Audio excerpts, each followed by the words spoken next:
Attacker tayo. At note tayo sa mga opinion koro-koro ni Attorney Ferdy Casalito Guapito Topacio. Sa yes yo Topacio. Bago tayo. Habang tayo nag-gagal. Right. Umibo na, hindi na nakatiis. Hindi na nakatiis ang Philippine Chamber of Commerce and Industry. Ito ay organisasyon ng mga malalaking negosyante sa Pilipinas. Yan, may mga Philippine Chinese Chamber of Commerce. Meron din ganon. Ito, in general, meron ding ECOP, yung Employers Confederation of the Philippines. Mga business group to. Unang-una nang pumuna, natatandaan mo, many months ago, yung Makati Business Club. Yes. Siyempre, mas maliit na grupo yon. Yung mga negosyante lang yun sa Makati, pero malalaki yon. Mayayaman. Oo, sapagkat alam naman natin, ang karamihan ng malalaking negosyo, lalo na yung mga tinatawag nilang old rich, old money, ay nasa Makati, katulad ng mga Sobel de Ayala, yan, mga Elizalde, mga Madrigal, mga Lopez, mana Castilaloy, mana Aboy, manaraton, mana bibilan sa engka na meron niya, mga Insulares, Peninsulares, at saka iba-iba pa naman na mayayaman, tayo yung manapatay gutom na manahampas lupa lamang, hindi natin sila maaari nakausapin, Ayaw nila makikita natin ng mga pamumukha, Parang pelikula. Ang galing. Di ba? Nagsalita na sila sa pamamagitan ng kanilang spokesman noon na bakit ganito ang trend ng paggamit ng pera. Puro AKA, puro AX, puro ayuda, walang infrastructure. Kasi ang unang-unang tinatamaan ng lack of infrastructure pagkatapos ng yung general public, mga negosyo. Correct. Kasi kung ikaw may negosyo, siyempre gagawa ka ng kalakal. Hindi ka naman hindi naman para sa iyo ang gumawa ng kalye, gumawa ng tulay, gumawa ng airport. Paano i-move yung kalakal mo? Di ba? Pag walang kalye papuntang mga provinces, paano mo i-electrify? Paano yung negosyo mo na yung kuryente, yung power, katulad ng Aboitiz, di ba? Pag walang pier, paano ka magkakaroon ng arastre, katulad din na Razon, di ba? Pag walang kuryente roon sa isang lugar, walang kalye, liblib, paano ka magkakaroon ng bangko? Di patay na yung mga bangko ng mga Zubel de Ayala, yung mga yung SM, yung BDO, yung mga Yuchenko, di ba? Kamote na. Yung BPI. Eto, hindi na nakatiis talaga.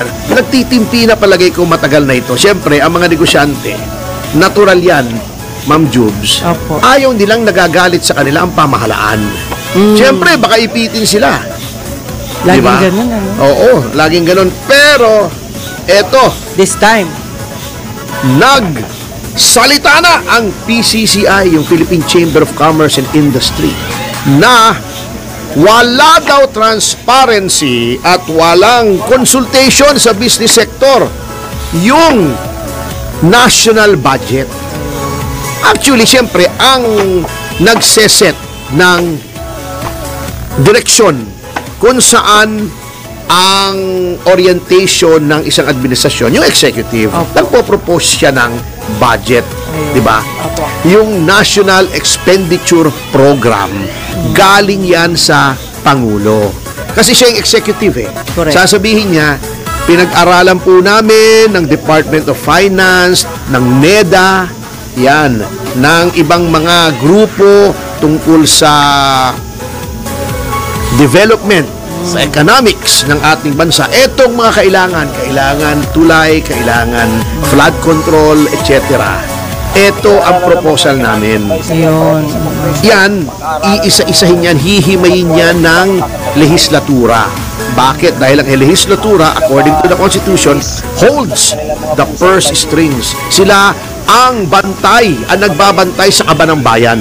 Titignan na, ito masyadong mahal, bawasan. Ito, mas kailangan ito, halimbawa, edukasyon, dagdagan. National defense, binubuli tayo ng China, kailangan dagdagan. Ito hindi tinanggal nila yung mga sa military, yung modernization, Binawasan etc. lahat po. Nilagay nila akap.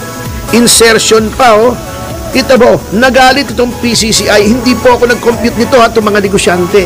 Sabi nila, ang total na congressional insertion pala, yung nilalabanan namin Yes. ni Speaker Alvarez, di ba? A few months back, nagdemanda Opo. kami. Kanya lang, sabi ng Ombudsman, teka muna, hintayin natin yung Supreme Court. Ayun.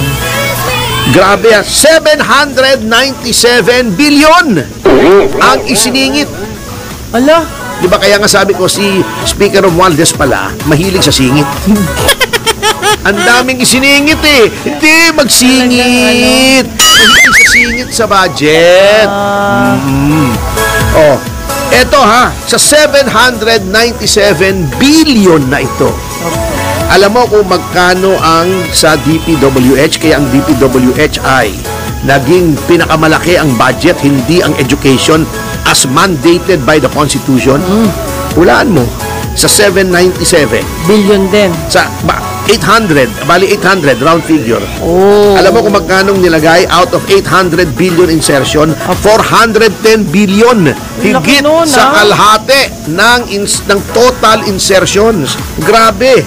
Kaya ang sabi ng Pangulo ng PCCI, sabi niya, and I quote, alam mo, masakit man sabihin, but the budget is becoming the source of corruption. Hindi na tayo nagsasabi niyan. Hindi Sila na na. opinion yan ni Atty. Ferdy Topacio na isang payak na abogado lamang. Ito yung mga negosyante na the biggest business organization in the Philippines. Opo. Sinasabi nila. Ayan, sabi pa ni PCCI President Yunina Manjo, ang dami nilang pinasok na even kami nakikita namin. Hindi na tinatago. Nantara na, Freycinet Republic, di ba? Pakapala na ng muka. Hindi na nakatiis. Dati yan, tahimik talaga ang business kasi baka balikan sila Madaling balikan kung ikaw ay pangulo at galit kasi negosyante. Kung talagang gusto mong mag-toe the line, katulad ng ginawa ni Pangulong Duterte, ito, hindi nagbabayad, lusyutan. Bayaran mo yung utang mo, kundi wala nang lalanding na aeroplano mo sa NAIA. Di bayad agad. Ikaw, bayaran mo to, kundi bukas, sarado ka. Sarado. Pero ginamit sa maayos. Pwede mong ipitin itong mga negosyo, pero ito hindi na nakatiis. Grabe. Hindi kayo na-overlook lang.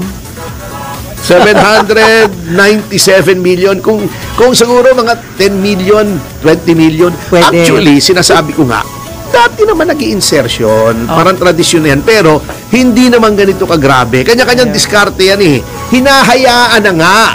Although, masama pa rin yun. Pero hinahayaan na as a way of life. Pagdating ng budget, pagdating na galing sa Senate, may mga kanya-kanyang congressman, pakurot naman dito, pakurot naman doon, project, papogi lang sa aking mga constituents. Hinahayaan na nga. Pandagdag. Pero ito, grabe. Grabe, 797 billion. Grabe. Paano na yan? Ewan ko. Pati yung AFP modernization, kita mo yung AFP modernization natin, anong nangyayari? Ang China nakakagawa every year. Yung isang lang, kasi syempre, confidential yan military secret yan Opo. Lahat ng bansa, hindi mo sinasabi kung anong eksaktong dami ng iyong military assets. Para hindi alam nung kabila, di ba? Sabi ni Sun Tzu, yung Art of War, all war is based on deception.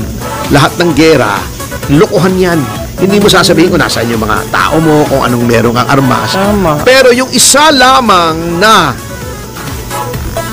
pagawaan ng barko sa China, alam mo ba, ang shipbuilding capability ng China laban sa Amerika, Paggawa ng barko sa China, napakarami. Pero marami din sa Pilipinas. Paggawaan nga lang na siya bukas. ay mas mataas ng 200 times. Alam mo, ito lamang isa lang. sa kanilang shipbuilders. Sandali lang ha, kasi hindi ko matandaan yung magkokodigo lang tayo rito. Hindi ko kasi matandaan yung pangalan kasi Chinese eh. Mismong yung droga na ang nagpapahuli sa mga kapulisan. Kasi kung saan-saan na lang, talamak. Sila na lang nagpapahuli. Mga drugist at saka mga drug lord, walang nahuhuli. Ganun karami ang droga ngayon sa Pilipinas. Ayan o. Eto o. Eto lamang. Ayan o. Dalian Shipyard. Nakagawa ng isang aircraft carrier. O. Pudong Zonghua Shipyard. Nakagawa last year ng 24 na major surface Lumulutang-lutang na lang. Ano yung presidente, laging lutang. combatant, yung lumulutang. Wow. Ang tawag doon surface combatant as opposed to yung submarine. 24. Ewan natin kung ilan ang submarine. Closely held secret yan ng People's Liberation Army Navy. Tayo, anong ginagawa natin dahil wala kang pera? Ha? Yung pinaglumaan ng Japan, yung 30 years old na destroyer. Yun ang binibili. Yun ang kukunin natin. 30 years old. Itatapon na ng mga Hapon. Ang nangyari sa atin, paano yung mga surplus na tatandaan mo yung sa Clark? Yung mga tinatapon na ng mga Hapon, kino-convert natin from right-hand drive to left-hand drive. Delikado. Mga kotse. Oh, pero mura eh. Opo. Oh, yun, ginagamit mo natin. I must confess, may isa akong ganun. Oh. Yung converted. Oo. Ginagamit ko pang ikot-ikot. Bakit delikado sa... Pag hindi maganda ang pagka-convert doon, tumatalsik yun eh. Alam mo, pangit yung tumatalsik yung gulong mo habang ikaw ay umaandar sa kotse. Hindi magandang experience. Pero umaandar ka, tatalsik yung dalawang gulong mo sa pangit. Sasadsad ka, durog yung ilong mo. Kasi tama sa manibela. Pangit. Wala akong kilalang nangyaring yun na natanggal yung gulong habang nagmaneho. Natuwa. At sila nainis. Oh, syempre.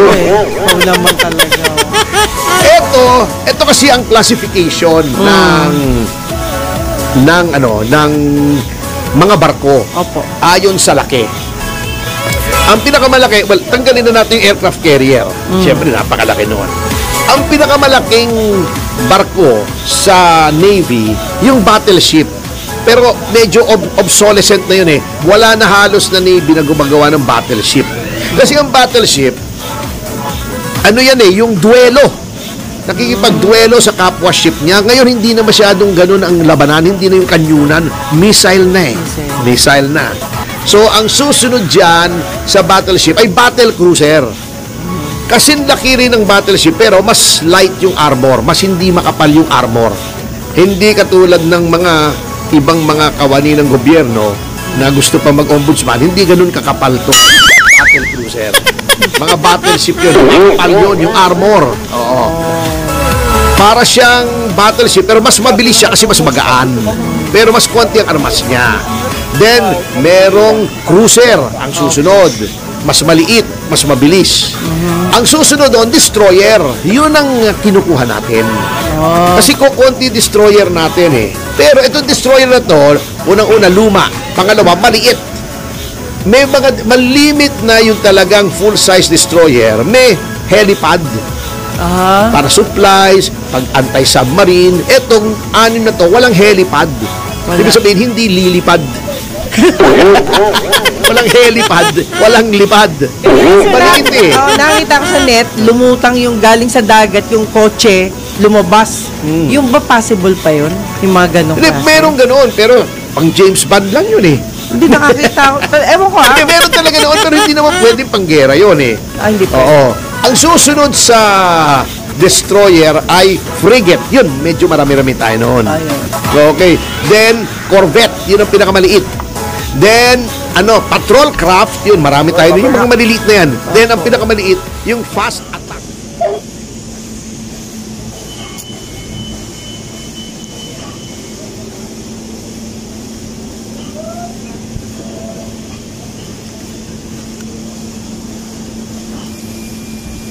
Bawal sa atin yan. Acid. Bawal yan sa atin. Okay, bye-bye na. Bye-bye. See you next movie. See you next. matawag dyan. Nila ako napatawa ng kaunti, medyo maayos-ayos ang ating pakiramdam.